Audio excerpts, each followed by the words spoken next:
Ce à quoi on assiste depuis un certain temps, c'est un retour de la compétition stratégique entre grandes puissances.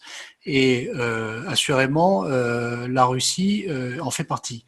Euh, donc on a à la fois, et c'est la posture qu'a l'OTAN vis-à-vis de la Russie, on a à la fois un dialogue de fermeté, on a une posture, l'OTAN a une posture dissuasive vis-à-vis de la Russie, et on a également besoin, et c'est la raison pour laquelle on a un dialogue avec la Russie, on a aussi besoin d'engager la Russie sur un certain nombre de sujets, puisque comme je vous le disais, elle participe de l'équilibre stratégique du continent européen. Donc on ne peut pas faire abstraction de ce grand pays et on doit pouvoir dialoguer avec elle. Donc on constate quand même que sur un certain nombre de sujets. La Russie a des comportements qui sont ambigus, qui peuvent remettre en cause nos intérêts propres et sur lesquels il n'est pas question non plus de céder. C'est le cas dans le domaine nucléaire. On le voit également dans la désagrégation de tous les traités de maîtrise des armements depuis un certain temps. C'est également le cas dans les stratégies qui sont menées un petit peu sous la ligne de flottaison, en particulier, on l'a vu en Crimée et en Ukraine, avec des stratégies qu'on dit hybrides et qui restent sous le seuil des conflits armés. Ce sont des manœuvres euh, de, de désinformation, ce sont des manœuvres, des attaques cyber, et donc pour tous ces éléments, il faut qu'on soit en mesure d'y répondre et de se protéger, de protéger nos intérêts. Donc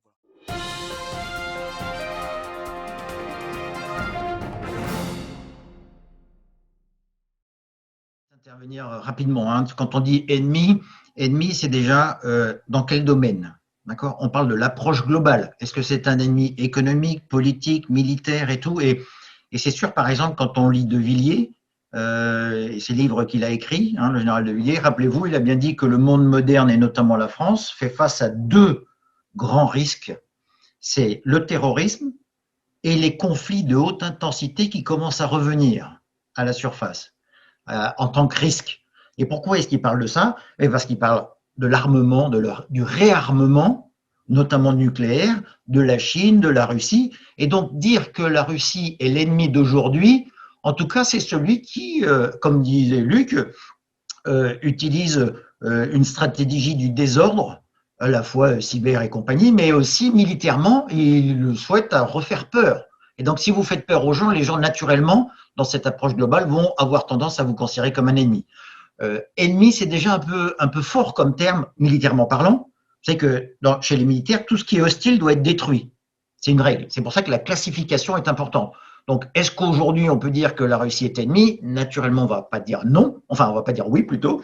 D'accord? Mais il faut le considérer comme quelque chose qui monte en puissance et, comme dit De Villiers, qui peut être la menace de demain. Voilà.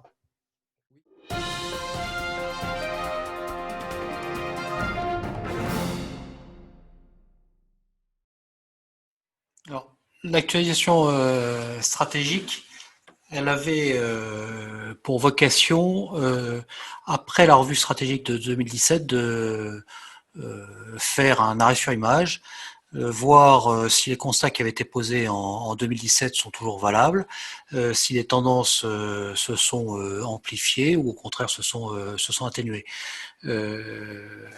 Et donc tout ça a mis parcours d'une loi de programmation militaire qui a été votée en 2019. Le constat qui a été fait, c'est que d'une part, ce qui avait été identifié lors de la revue stratégique de 2017 et qui, d'une certaine manière, reprenait également des constats qui ont été posés en 2013 et puis en 2008, ces constats restent valables. D'une part, la menace terroriste reste ce qui aujourd'hui nous affecte le plus. Autre élément qui est lié à la prolifération des armes de destruction massive, dont on constate que eh bien, les choses continuent à s'exacerber. Et on vient de l'évoquer, c'est le retour de la compétition stratégique des grandes puissances. Parmi elles, la Russie et la Chine en particulier au niveau mondial. Et on constate également qu'un certain nombre de puissances régionales prennent également saisissent les opportunités qui se présentent à elles pour marquer ou prendre ou accroître leur influence dans leur domaine. Je pense en particulier à la Turquie. Donc l'actualisation stratégique, elle a posé ces constats.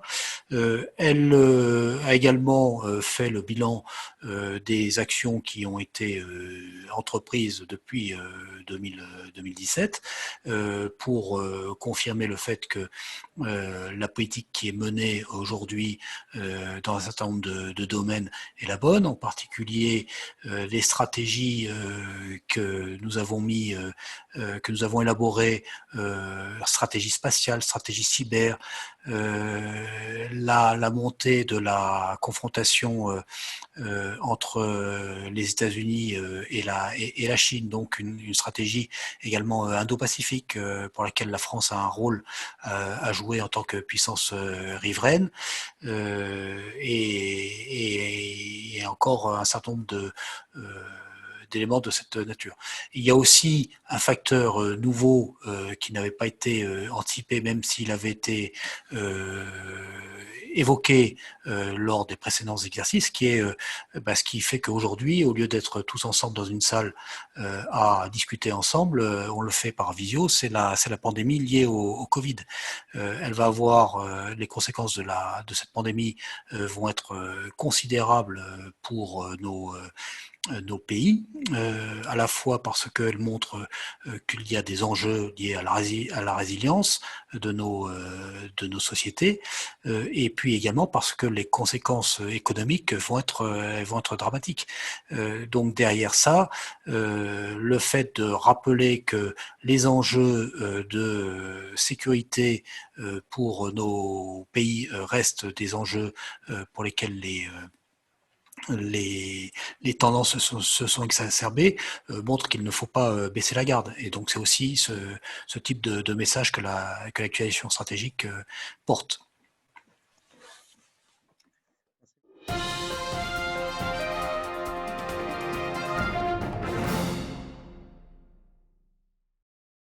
Grande fierté. Pour répondre à cette question, je voudrais d'abord faire un petit aparté et vous parler par exemple du mémorandum de Budapest de 94. Ça vous dit quelque chose? Je pense que oui. En gros, les Ukrainiens ont dit « Je laisse tomber mon énorme stock d'armement nucléaire ou de têtes nucléaires, d'accord, et je rentre dans le TNP, le traité de non-prolifération, si vous m'assurez une garantie de sécurité, une indépendance et l'intégrité de mon territoire. » Et là, en face, il y a qui? Il y a Russes, Américains, Anglais, et dans un deuxième temps, Chinois et Français. Est-ce que vous pensez qu'en Ukraine, il serait passé la même chose si les Ukrainiens avaient dit non et avaient conservé leurs armements nucléaires? Déjà, c'est un petit élément de réflexion sur est-ce que la Russie aujourd'hui est un acteur militaire crédible? Il est crédible, mais en gros, les traités et les conventions ne valent que par ceux qui y croient. Je pense que ce qui est intéressant dans cette affaire, et je vais m'appuyer un petit peu sur le livre qui vient de sortir. Je ne sais pas si vous avez vu ça, et c'était un Nouvel Obs qui avait sorti un article sur Poutine, la stratégie du désordre. C'est très intéressant, il est sorti il y a quelques temps, il y a quelques jours. C'est Isabelle Mondreau qui est une journaliste du Monde, et elle a été correspondante à Moscou pendant 5 ans, et elle s'est associée à un professeur de Sciences Po à Paris, et en fait, ils expliquent comment Poutine organise aujourd'hui le chaos mondial. Et c'est intéressant parce qu'en gros, une des conclusions, c'est plus l'Occident tempère, plus Vladimir Poutine avance. Donc, moins on arrivera à se mettre d'accord, à être un peu costaud, plus il sera capable d'avancer et vous l'avez compris, de faire tout ce qu'il faut. Pour revenir sur l'état militaire russe, il faut se rappeler qu'en 99, quand Poutine arrive au gouvernement, et en 2000, quand il prend la présidence et qu'il est élu, l'armée russe, c'est plus que l'ombre d'elle-même, quoi. Elle est en pleine déconfiture, elle est très, très en retard par rapport aux armées étrangères. Le matériel est un peu obsolète. Rappelez-vous, hein, c'est les hordes de l'Union soviétique qu'on a un peu laissé végéter. À mon avis, ça prouve aussi qu'il voulait prendre les dividendes de la paix, mais bref. Et il a tombé sur du matériel obsolète, des militaires pas très motivés. Et donc lui, il arrive et là, il dit ma grande Russie. Son idée, vous savez, c'est remettre l'idée de la grande Russie à travers notamment son passage KGB et compagnie. Bref, je veux une grande Russie et pour ça, je m'appuie sur un élément qui est fondamental, qui me permet de prendre cet ascendant, qui est l'outil militaire. Et donc là, il va mettre des gens à lui dans la haute société, il va instaurer de nouvelles règles, il va remettre de la discipline, il va mettre des nouveaux équipements et il va redonner à l'armée russe une certaine fierté. Il va augmenter bien évidemment son budget militaire. Vous savez qu'aujourd'hui, il dépasse largement celui du français et de l'anglais. Pour info, entre 2000 et 2019, le budget de la défense russe a augmenté de 175%. Vous imaginez, quoi, hein, bref. Et donc, il va redonner aussi une action à l'armée qui est un peu, j'allais dire, dans borderline chez nous, on dirait, puisqu'il se lance, comme tu disais, Luc, dans les cyberattaques. Il va lancer des manœuvres de déstabilisation, de la propagande. En gros, il va mettre en œuvre ce qu'on a appelé la guerre hybride. Et là, on va être confronté à une nouvelle façon de faire la guerre. Et la grande question aujourd'hui, c'est comment je m'adapte dans cette guerre hybride face à un ennemi. Autant vous faites militaire contre militaire, on sait faire, on gagne, on perd des batailles. Autant hybride, ça va loin. Ça va loin. Par exemple, je me rappelle l'école de guerre israélienne où le colonel qui présentait disait le type en face, il prend un enfant, il le met devant lui et il traverse la rue avec l'enfant devant lui. Et là, il y a 15 fusils, du coup, qui ne tirent pas. Il y a des nouveaux modes d'action, entre guillemets, militaires. Mais pour revenir un peu à Russie, dès 2008, déjà, Poutine a commencé à montrer, à taper sur la table. Rappelez-vous les 2 bombardiers stratégiques qui sont allés se poser au Venezuela. En gros, vous voyez, on revient à ces grands vols stratégiques nucléaires, des bombardiers qui quittaient le nord, qui faisaient le tour de l'Islande et qui montraient le caractère crédible, opérationnel, technique et tout de ces vols-là. Et là, Poutine a relancé un peu ça et c'est une façon de montrer un peu une certaine crédibilité. Évidemment, l'exemple aujourd'hui, c'est la Syrie et l'investissement de Poutine, parce qu'il faut dire les mots, hein, Poutine, à la fois maritime, le port qui lui permet d'avoir maintenant une entrée sur la Méditerranée, la base aérienne qu'il a construite, l'engagement de ses avions. Alors, si on veut être puriste, les avions russes aujourd'hui, 80% des bombes, c'est des non guidés. Hein. Donc, quand ça tombe un peu au hasard. Et c'est pour ça qu'à un moment, rappelez-vous, on a beaucoup critiqué les Russes de tirer sur des hôpitaux. Je ne suis pas sûr que le Russe visait des hôpitaux. Hein. À mon avis, sa bombe, qui a un rayon d'action de 40 à 50 mètres, elle tombe un peu au pif. Vous savez qu'aujourd'hui, nous, occidentaux, quand on s'engage, 100% de l'armement est guidé. Laser, infrarouge, GPS et tout. Bref. Et donc, vous imaginez la précision. Mais quand je reviens sur la Syrie, bombardement et surtout déploiement de S-400. S-400, c'est ce missile solaire qui vous empêche, dans l'activité aérienne, de monter. Pour les Occidentaux et pour nous, c'est la première fois que dans un théâtre, on ne vole pas où on veut. Partout avant, que ce soit l'Afghanistan, le Kosovo, la Libye, partout, la coalition, pour ne pas dire les Occidentaux, était complètement maître de l'espace et faisait ce qu'il voulait. Aujourd'hui, on parle de déni d'accès. Et avec ce S-400, en gros, aujourd'hui, nous, coalition, eh bien, on ne rentre pas dans les zones qui sont protégées par les S-400.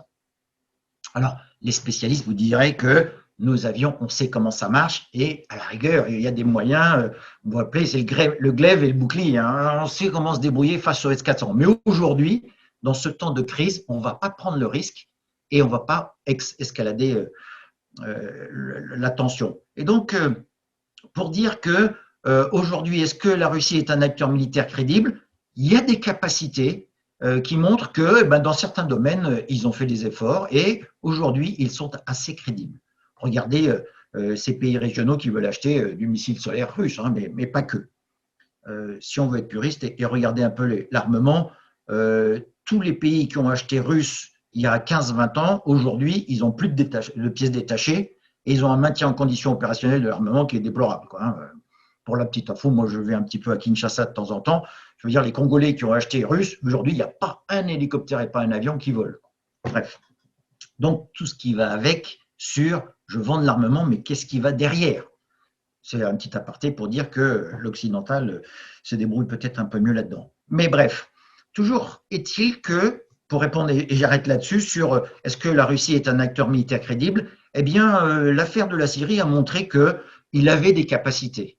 Maintenant, si on gratte un peu, ce sont des capacités conventionnelles assez costauds. Elles ne sont pas super technologiques, mais elles sont présentes. Et je conclus sur le message que Poutine envoie à ses futurs alliés, parce qu'il veut reconstruire autour de lui les alliés, en disant « Regardez ce que font les Occidentaux quand ils interviennent quelque part, regardez l'Afghanistan et regardez la Libye, ils détruisent tout. Moi, quand je viens aider mon allié, Bachar al-Assad, il est au pouvoir, je reconstruis, je l'aide, et en fait, je suis un vrai allié avec une autre façon de faire, en critiquant donc pas mal l'activité des Occidentaux, sur notamment ces deux théâtres-là. Voilà. Donc, cette déstabilisation du monde occidental à travers l'action de Poutine, elle se fait à la fois dans cette guerre hybride, mais aussi dans ce côté international, relation internationale avec ses futurs alliés, ou l'allié du moment qui est Bachar al-Assad. Voilà. Merci, mon général. Pour la question de savoir si c'est un acteur militaire crédible, comme le disait le général Charex, c'est d'abord une puissance nucléaire. Ils sont au sein du Conseil de sécurité des Nations Unies avec un droit de veto, donc ils ont un rôle éminent sur la scène internationale. Souvenez-vous, au moment de l'intervention russe en Syrie, les premières analyses étaient de dire que ça ne durerait pas. Et ça dure. Et donc ça traduit la capacité des Russes à tenir dans la durée. Donc ça traduit quand même une certaine qualité de leur outil de défense.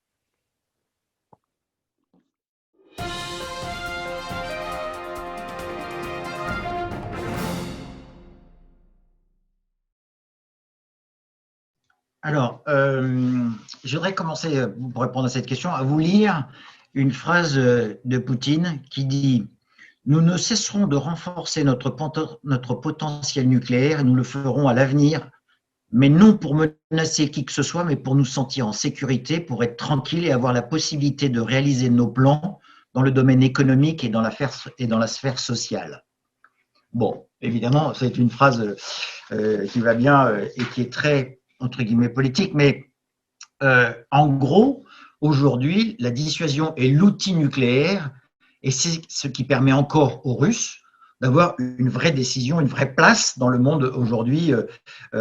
Autant on parle de la dissuasion conventionnelle de l'Américain à la taille de son armée, de ses forces et tout, autant la Russie, on va parler encore de sa présence et de sa puissance à travers son outil nucléaire.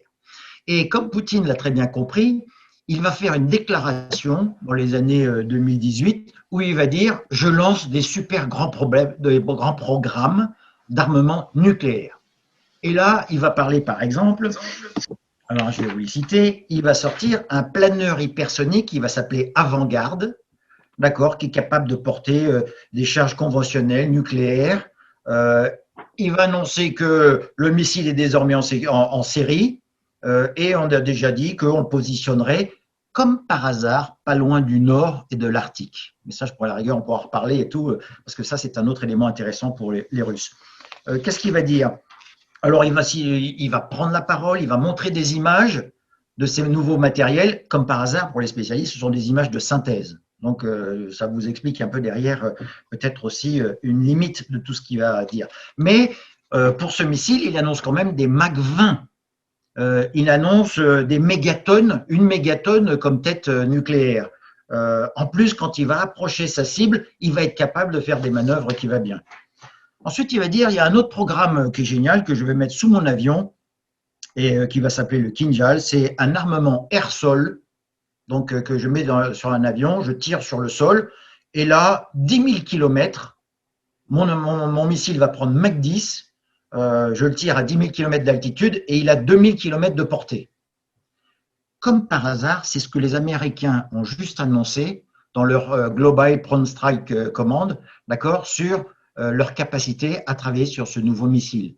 Et donc, la réponse russe dans la foulée, c'est de dire eh ben, ça tombe bien, je suis en train moi aussi de travailler. Et là, on va montrer un MiG-31, un avion avec une maquette en dessous. Et en gros, les Russes vont montrer cette aptitude et dire voilà, regardez, moi aussi, je travaille sur un missile air-sol supersonique. Après, je vais lancer une grosse étude sur un missile balistique intercontinental à très grande taille tiré d'un silo. Et là, c'est parti. Je veux remplacer mon vieux SS-18. J'aurai une capacité à emporter 10 têtes de forte puissance. Et en gros, je construis un nouveau missile sol-sol. Vous savez que dans la dissuasion nucléaire, il y a 3 composantes. Le sol-sol, le mer en dessous du sous-marin et l'air avec un missile comme on a nous. Qu'est-ce qu'il va dire aussi? Il va dire, je vais construire un super sous-marin. Et là, c'est un sous-marin de taille beaucoup plus costaud que jusqu'à maintenant, et je vais l'appeler un croiseur sous-marin nucléaire de premier rang. Alors, pour info, les travaux ont débuté en 92, donc c'est pour dire que c'est quelque chose qui traîne depuis longtemps. Ça a été arrêté pour des causes de budget insuffisants. Les essais redémarrent, et hop. Et là, on annonce pour 2020, voire 2021, pratiquement un sous-marin qui va être actif et prêt. Ensuite, bon, alors, propulsion nucléaire avec tout ce qui va bien et tout, vous imaginez. Mais ce qui est le plus surprenant parmi tous ces programmes, il y en a un, ça va être une torpille nucléaire. Et les sous-marins, les Russes parlent, Poutine parle notamment d'une torpille nucléaire qui est mue par qui bouge par un moteur nucléaire avec une portée de plusieurs dizaines de kilomètres, voire et qui est capable d'emmener une tête de 100 mégatonnes. Alors, je ne sais pas si vous êtes un peu spécialiste dans le nucléaire, mais 100 mégatonnes, je veux dire, c'est énorme. Et donc, il appelle ça un drone torpille Poséidon. Enfin bref, tout ça pour dire quoi? Tout ça pour dire qu'il a lancé, comme ça un peu à la cantonade, hein, devant tout le monde réuni, cette fameuse capacité à dire, eh bien, je redeviens un acteur crédible sur la scène internationale. J'ai des projets militaires. Dans ce contexte international un peu tendu, je suis un allié pour celui qui veut revenir vers moi grâce à ma dissuasion nucléaire. Et d'ailleurs, au passage, j'abandonne le traité d'armes intermédiaires en Russie, États-Unis, vous vous rappelez, entre les 500 et les 5000 km et tout, bref. Tout ça pour dire que c'est vraiment une course et une dynamique de course à l'armement dans la rhétorique. D'accord? Dans la rhétorique. Parce que si on creuse, si on va un peu dans les détails, et notamment par exemple financiers, on s'aperçoit qu'aujourd'hui, la Russie n'a absolument pas les moyens de lancer tout ça. D'ailleurs, c'est pour ça qu'on vous montre des images de synthèse et c'est pour ça qu'on annonce des mises en service en 2027, en 2001, on vous montre quelques premiers tirs, on vous montre un tir de fusée, mais en fait, je pense que, et puis je ne suis pas le seul à le dire, hein, on le lit aussi, que sur le plan technologique et le plan économique, ils ne vont pas être à la hauteur et ils sont en fait rentrés dans une certaine fuite en avant en fonction de ce qu'annonce l'Américain. Parce que lui, l'Américain, envoie le tir à partir du B-52, du missile hypersonique qui atteint aujourd'hui Mach 4, Mach 5, puisque l'objectif, c'est d'aller à Mach 8. C'est que quand vous avez un missile qui est Mach 8, vous traverserez toutes les défenses antimissiles, d'accord, qui vont commencer à fleurir. Bref, je termine là-dessus en disant que c'est plus une fuite en avant et dans cette idée de désorganiser, déstabiliser l'ordre international, mais ça montre quand même, quand on gratte un peu, les faiblesses économiques et technologiques de la Russie. Merci, mon général.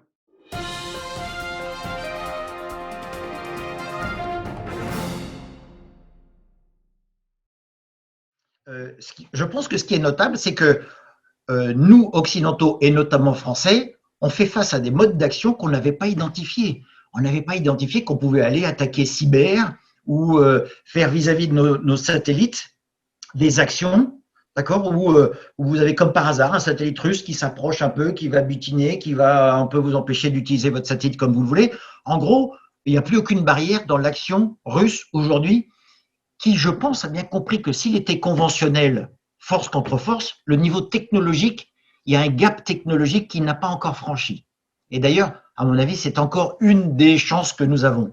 Par contre, du coup, avec cette guerre hybride, il utilise des modes d'action auxquels, dans un premier temps, on n'a pas été très bien formé. Et c'est pour ça que, comme Luc disait, on a créé une stratégie de l'espace, on a créé une stratégie cyber. Rappelez-vous, au début, on disait, nous, Français, en cyber, on sera que défensifs. Parce que c'est pas bien d'être offensif, quoi. Maintenant, on a complètement changé, quoi. Hein. On a compris que si on n'était pas offensif, en gros, on pouvait rien faire. C'est comme, je vais un tout petit peu critiquer, mais c'est comme quand on a dit qu'on a reçu nos premiers drones, on a dit, c'est très mauvais d'armer nos drones. Et donc, on voulait pas mettre des bombes, éthiquement parlant, vous vous rendez compte et tout. Moyennant quoi, l'italien, l'anglais, évidemment l'américain, l'israélien, ils ont tous des drones armés. Donc, on a mis un peu de temps. Maintenant, nous avons armé nos drones. Mais ce que je veux dire, c'est que cette adaptation au mode d'action, à travers vos capacités, il faut évoluer. Il faut le renseignement et ensuite, il faut être capable d'anticiper. Et si vous mettez un régiment traditionnel face à une guerre hybride, vous aurez un soldat, d'accord, et qu'est-ce qu'il fera? Qu'est-ce qu'il fera dans cette guerre hybride? Et je reprends une dernière anecdote, hein, c'est un caporal-chef des forces spéciales de chez nous, en Afghanistan, qui voit une jeune fille arriver vers lui avec une ceinture d'explosifs autour de la taille. Qu'est-ce qu'il fait? Il tire ou il tire pas?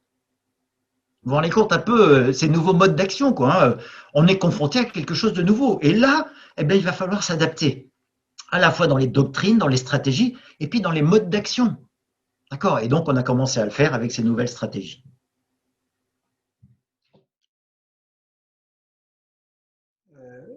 Ce à quoi on assiste, c'est d'abord depuis un certain nombre d'années la volonté russe de revenir dans le jeu des nations et d'être un acteur de poids.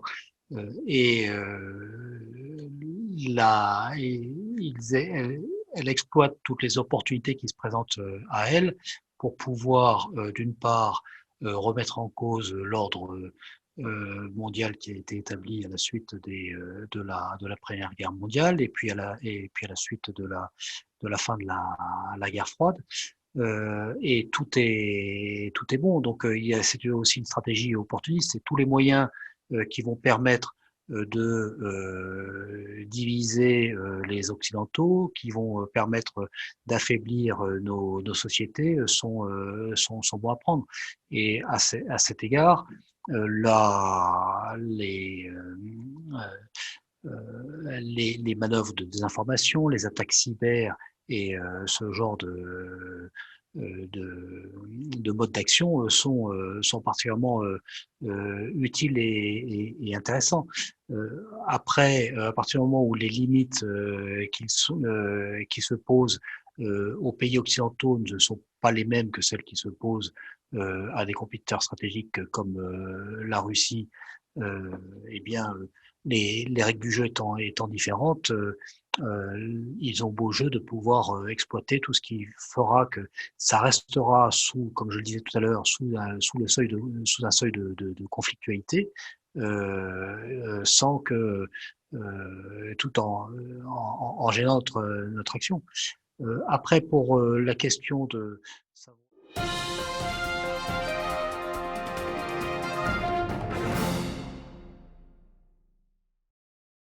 Donc, pour compléter ce qui vient d'être dit fort justement, rajouter un élément qui est sur la motivation de la Russie. Il y a une puissante motivation qui est faire effacer l'humiliation. L'humiliation est un moteur pour certains pays. On le sait pour la Chine qui a connu son siècle d'humiliation de la moitié du 19e siècle avec les interventions occidentales qui ont grignoté l'ancien empire jusqu'à 1949 avec l'avènement de la République populaire. Pour la Russie, l'humiliation, elle a commencé en fait dès la dissolution de l'Union soviétique fin 1991. c'est une perte territoriale, c'est une perte de rang mondial, ce n'est plus une superpuissance, et en plus, c'est l'impression d'être grignoté, menacé, encerclé. C'est l'adhésion à l'OTAN et à l'Union européenne des 3 pays baltes, c'est énorme. Et plus après d'autres humiliations qu'elle a ressenties, notamment dans les Balkans, avec l'intervention en Serbie lors de l'affaire du Kosovo, puis après la reconnaissance du Kosovo.